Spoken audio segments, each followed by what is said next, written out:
Welcome to another Atlanta baseball podcast. We're going to be breaking down the Tiger series that just happened, and then we're also kind of going to get into the Rockies series comes up. That is going to be a start to a pretty rough road trip for the Braves. They got the Rockies, and then the Mariners, and then the Dodgers, and then coming back home. But first, let's get into it. Welcome back. The first episode, we had a lot of good feedback, and so it's really encouraging. And then, spoiler alert, just call me Nostradamus, not Nostradamus or Mystic Mac, because my predictions were flawless. But we'll get back and get into that later on in the show, as the kids say. But yeah, the Braves just won another series. Martin Perez, he looked good. The Braves won 5-2 to start off the series. Olsen hit a walk-off in game 2 that I swear the ball could have been caught by the second baseman, and then it just kept going. When it was off the bat, I thought it was like landing well clear of the track and get a double, and hopefully Ozzie would score. But then that ball just kept going, and it landed in the bullpen, which was phenomenal. And then game 3, getaway games, they're tough. Noon start. I actually was at the game today, where I had a little work outing, got to hang out in a suite and watch the game, and they didn't play bad. They were just flat, and then the bullpen just had an off day. Like, they didn't do bad either. But yeah, we let that one slip and ultimately lost 5-2. We ran and I wouldn't say we ran into a buzzsaw, but we knew going into it that we were going to face really good pitching in Skubal and Mize and then Valdez, and that's what we got. Last series against the Phillies, the Braves only struck out 18 times and we had 10 walks. And this series, we struck out 28 times and we only had 6 walks.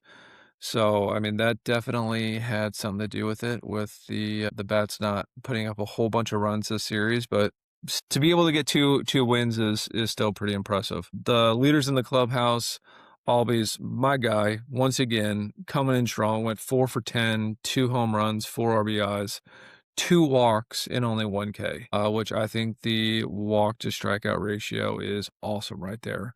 Olsen is just Mr. Steady, 3 for 10, one home run to win a ball game, 3 RBIs total, 1 walk and 3 Ks. Like, that is just the epitome of consistency for Matt Olsen. That was the good. Then we had a whole bunch of mediocre. I think we batted as a team of 240 or something for the series, which isn't terrible, but isn't great. And then, unfortunately, my guy, Austin Riley, is just not looking good. His swing looks long, his chasing pitches, it doesn't look like he knows where the strike zone is. That, combined with Acuna, they went 3 for 23 this weekend. Riley went over, so that means Ronnie went 3 for 10 or something, and they combined for 14 Ks and only 1 walk. Ronnie, I think, is just challenging every pitch that he is taking, and then it ends up being a clear strike. So I don't know if they need to talk with him about that and be like, hey man, don't challenge any more pitches, because he's not good back there. Another depressing stat, if you're an Austin Riley fan like myself, I saw that in the start of the 2024 season, so 2 years ago, he's hitting 248, which isn't good. His last 41 at-bats, he's struck out 14 times and he's only gotten 2 hits. So needless to say, I think he should get an off day. Put Dubon over at third, Mateo at short. Just give Austin a off day. See what happens. Try and get him right on this road trip. Sit him every other day. I don't know. Hit him 9th. Do something. Dear Lord. But yeah, that's the bad part. The good part about the series is our pitching pitched pretty darn well. Elder pitched great again. Just, he's really coming into his own. We talked about that last episode about this is what happens when you give guys time to develop. And now he's starting to really develop, and he's not going to light up the radar gun. He's not going to pitch a complete game with 14 strikeouts, but he's going to go every outing, give you 6 or 7 innings, give up 1 or 2 runs, and call it a day. Richie, he pitched really good for facing the best pitcher in the game and coming in your second start, gave five and a third innings pitched, only 5 hits and only 2 earned runs. I'd say that's a heck of a start for a second start. And then Perez, I'm going to say he did okay. I think the whole rest of the baseball community right now would say, yeah, he did fantastic. He didn't give up any hits and didn't give any runs. But in my eyes, this is coming from a guy born in the 1900s. Going 5 innings is wild to me that we think that that is a good start now. I can't remember about the game. I wasn't super watching it, but just I don't understand how pitchers can hang their hats on 5 innings pitched and call it a good day. That means like their bullpen is eating up 3, probably maybe 4 innings. Like that's half the game. I mean, I know I was spoiled as a baseball fan watching Smoltz and Glavine and Maddox, but like those guys were going 8 innings consistently, and it was like a bad outing for them to go 6 innings. And so that's wild that we're in a baseball world of like 5 innings, hit the showers, you did enough. Hopefully one day we can get there. I don't see an end in sight with the way the pitchers are throwing, but that is a episode in itself because I got a lot to say about that. But yeah, the bullpen, I think the bullpen did fine. They pitched great in the first game and second game, and that's a tough thing to do as a bullpen to, especially for Bummer. I thought he did great when he came out of the bases loaded and only gave up 1 run. Came in the bases loaded with 1 out, and then that's tough for Suarez. It happens so way too many times than I think it should, and way too many times where managers continue to do it. I get like, oh, like they need to keep fresh and things like that, but closers coming in with the losing, like when the closers come in when their team is losing, it seems to rarely go well. And it seems to be that the closers are always giving up runs when their team is losing and they come in the ninth. Once again, I get it that, maybe it's his time to pitch and the manager wants to keep them fresh and too much rest isn't good, but it rarely works out. Bring them in the seventh or something. I don't know. But overall, I thought the bullpen did really well. I think we have a really top bullpen, and I think the more that we get healthy and moving guys to the pen, and I think that there's a lot of great options in the minor leagues too to bring up to the pen when guys get hurt. I think that will be actually pretty solid and will be a lighthouse for us for the whole year. I think the bench kind of like, I think in my eyes, encapsulated where the bench is this weekend. I think our bench is really versatile, pretty much only because Dubon can play anywhere. So you can plug guys in different places and give guys different off days. And that's really our saving grace. Because I just don't think our bench scares anybody. And I don't think that there's, that a visiting team or an opponent is going through their pre-game meetings and pre-series meetings is like, all right, we got to watch out for these guys on the bench. Unfortunately, I think that we've seen the absolute best of Dominic Smith. I think he'll be like fine the whole year, but like I don't think that we can really expect much from. I checked that the bench, any pinch hitter, every pinch hitter this series did not get a hit or a walk. So the pinch hitters were just useless for us this weekend. And I think that that's kind of unfortunately going to be a theme of the year and the season. And if I was AA, I would try and get an impact player on the bench. And I know that that is what every team wants. Everybody wants an impact player. I think we're in a good spot, more than most, and have a versatile bench. And so we can plug guys in different positions and give our starters rest. But it's definitely not an intimidating bench, that's for sure.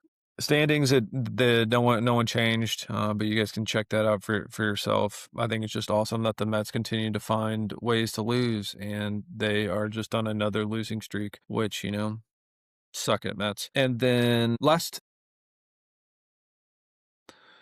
another thing before I move on to the predictions, like I said, I was at the game today, and I just got to call out the Atlanta fans real quick. Just don't boo. especially this early on in the season. We have a 22-game winning team. We're the best team in the National League, and they booed when it was, I think, the ninth inning or something. But there was a ball that Riley couldn't field, and so it's trickling into left field. Yaz is charging the ball, but then at the last second, like, he just takes his eyes off of it, or something happens with it, and then it gets by him.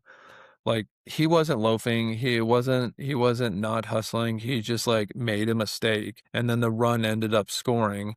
We were already down anyways, and then the fan just started booing, and I was like, "Cut the guy a break." Like, that's not a situation to boo. Like, if anybody, like, start booing Austin Riley, good night, but don't boo him either. But yeah, just, it's early in the season. It's all going to be okay. Like, the Braves are playing out of their minds. They should be a lot closer to 500 than they are, but they are playing out of their minds. So no more booing. Now, on to the good part of the podcast, the predictions. I'm just going to tell you guys, I made a list of my predictions, and you guys can go check if was technologically savvy. One day I'll figure it out, but today I don't. I would, like, put it right here on the screen of my predictions of what I said. Um, here's what I got right. The Braves would go 2-1. Okay. I said we would win the first game and put up 2 runs against their bullpen. We put up 3. I said that Richie would go 5 innings and give up 3 runs. He went 5 1/3 and gave up 2 runs. I said that Elder would throw a great 7 innings, and he threw a great 6 innings. And then, like, I should find a special hat or something, or, like, ring a bell, or once again try and figure out this technology of making it whistle. My bold prediction was spot on. I called Ozzy Albies 2 home runs on the series.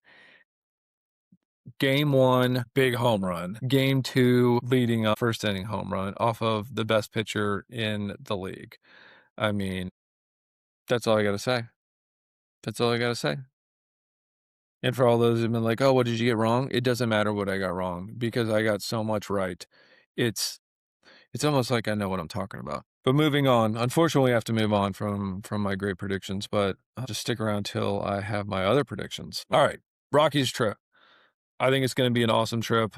I think that we've got to get off to a really great start, which I think we will, for a road trip against the Mariners and then the Dodgers after that.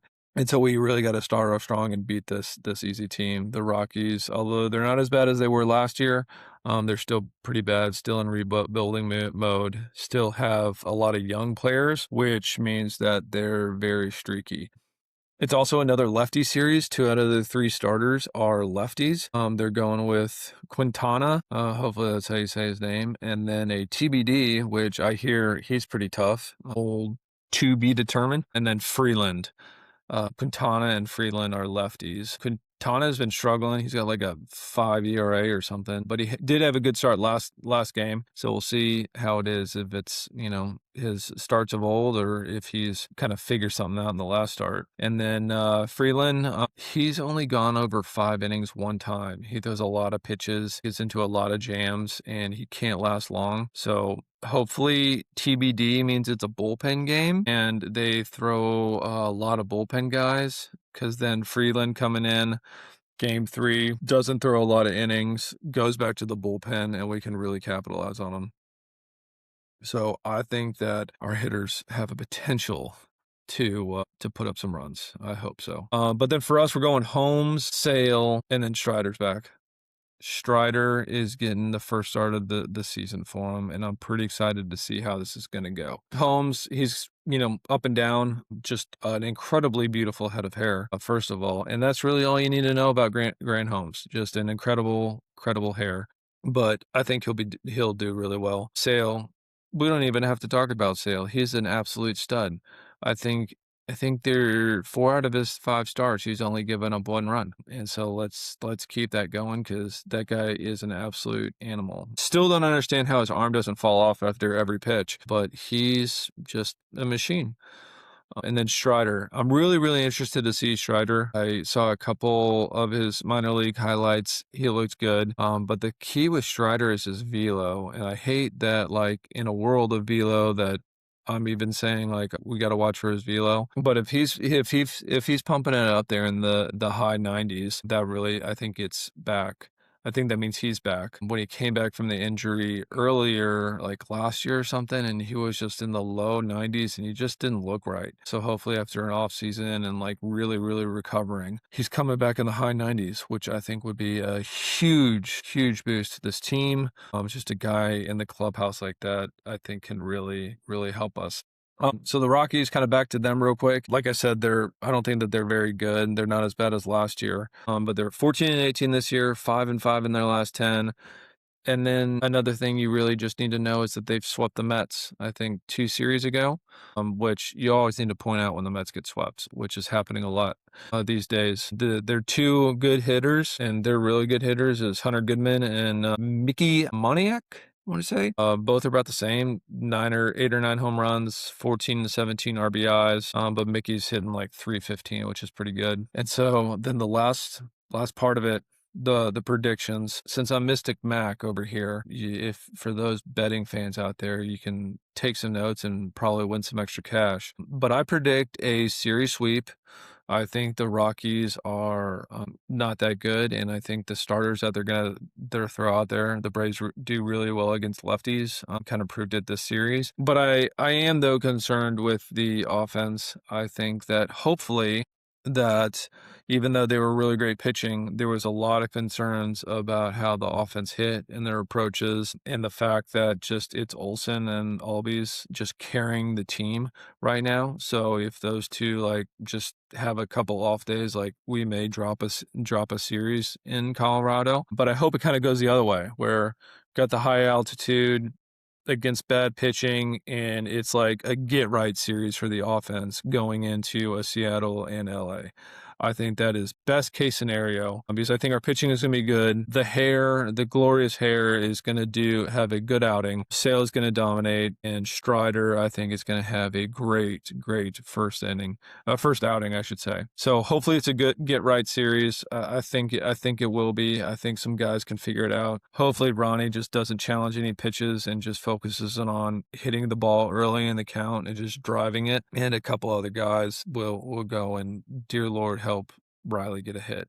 He needs it so bad. So yeah, those are my predictions.